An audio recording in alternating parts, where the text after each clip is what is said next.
Chapter 2. The Mail. It was the Dover Road that lay, on a Friday night late in November, before the first of the persons with whom this history has business. The Dover Road lay, as to him, beyond the Dover Mail, as it lumbered up Shooter's Hill. He walked uphill in the mire by the side of the mail, as the rest of the passengers did, not because they had the least relish for walking exercise under the circumstances, but because the hill, and the harness, and the mud, and the mail were all so heavy that the horses had 3 times already come to a stop, besides once drawing the coach across the road with the mutinous intent of taking it back to Blackheath.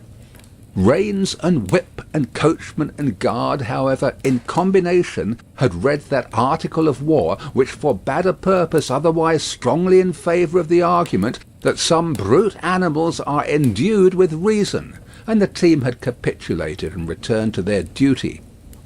With drooping heads and tremulous tails they mashed their way through the thick mud, floundering and stumbling between whiles as if they were falling to pieces at the larger joints. As often as the driver rested them and brought them to a stand, with a wary "Wo-ho, so-ho then!" the near leader violently shook his head and everything upon it, like an unusually emphatic horse, denying that the coach could be got up the hill. Whenever the leader made this rattle, the passenger started, as a nervous passenger might, and was disturbed in mind. There was a steaming mist in all the hollows, and it had roamed in its forlornness up the hill, like an evil spirit seeking rest and finding none. A clammy and intensely cold mist, it made its slow way through the air in ripples that visibly followed and overspread one another, as the waves of an unwholesome sea might do. It was dense enough to shut out everything from the light of the coach lamps but these its own workings, and a few yards of road, and the reek of the labouring horses steamed into it, as if they had made it all. 2 other passengers, besides the one, were plodding up the hill by the side of the mail. All 3 were wrapped to the cheekbones and over the ears and wore jack-boots. Not one of the 3 could have said, from anything he saw, what either of the other 2 was like, and each was hidden under almost as many wrappers from the eyes of the mind as from the eyes of the body of his 2 companions. In those days, travellers were very shy of being confidential on a short notice, for anybody on the road might be a robber or in league with robbers. As to the latter, when every posting-house and alehouse could produce somebody in the captain's pay, ranging from the landlord to the lowest stable nondescript, it was the likeliest thing upon the cards.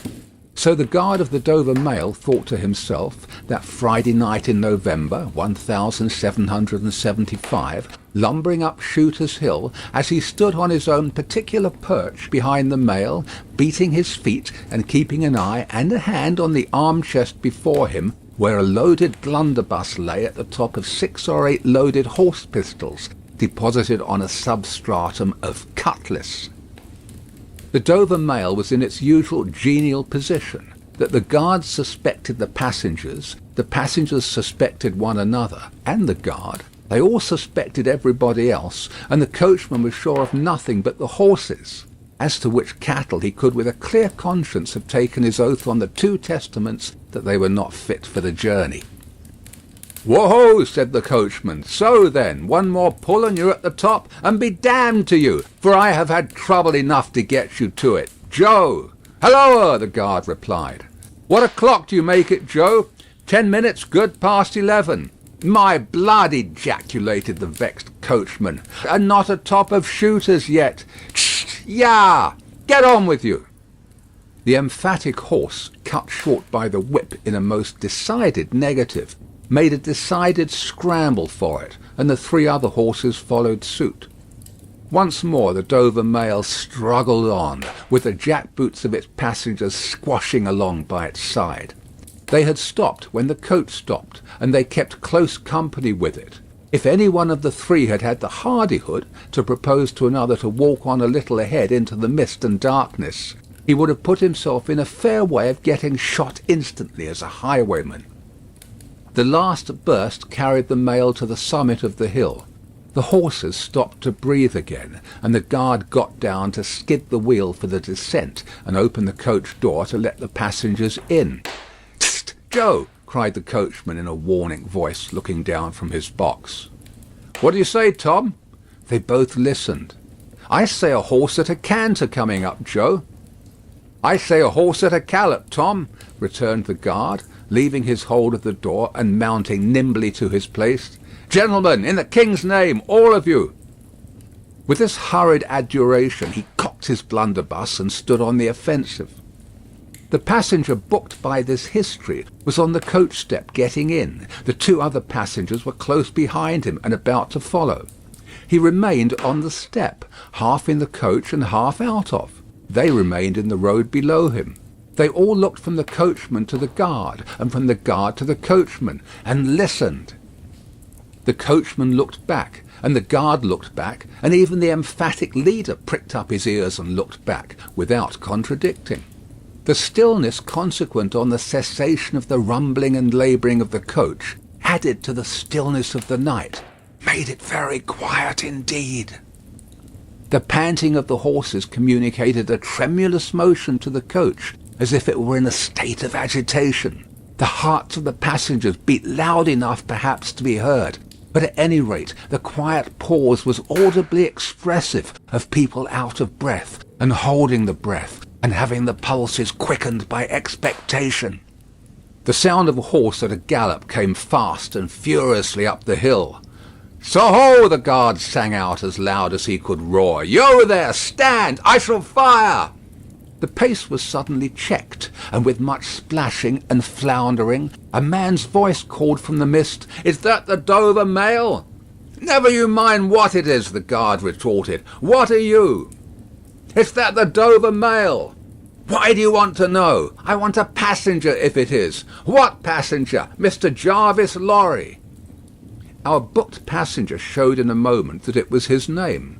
The guard, the coachman, and the two other passengers eyed him distrustfully. "Keep where you are," the guard called to the voice in the mist. "Because, if I should make a mistake, it could never be set right in your lifetime. Gentleman of the name of Lorry, answer straight." "What is the matter?" asked the passenger, then with mildly quivering speech. "Who wants me? Is it Jerry?" "I don't like Jerry's voice if it is Jerry," growled the guard to himself. "He's hoarser than suits me, is Jerry." "Yes, Mr. Lorry." "What is the matter?" "A dispatch sent after you from over yonder. T&Co." "I know this messenger, guard," said Mr. Lorry, getting down into the road, assisted from behind more swiftly than politely by the other two passengers, who immediately scrambled into the coach, shut the door, and pulled up the window. "He may come close, there's nothing wrong." "I hope there ain't, but I can't make so nation tour of that," said the guard in gruff soliloquy. "Hello, you!" "Well, and hello, you," said Jerry, more hoarsely than before. "Come on a foot pace, d'ye mind me? And if you got holsters to that saddle of yourn, don't let me see your hand go nigh 'em, for I'm a devil at a quick mistake, and when I make one it takes the form of lead. So now let's look at you." The figures of a horse and rider came slowly through the eddying mist and came to the side of the mail, where the passenger stood. The rider stooped, and casting up his eyes at the guard, handed the passenger a small folded paper.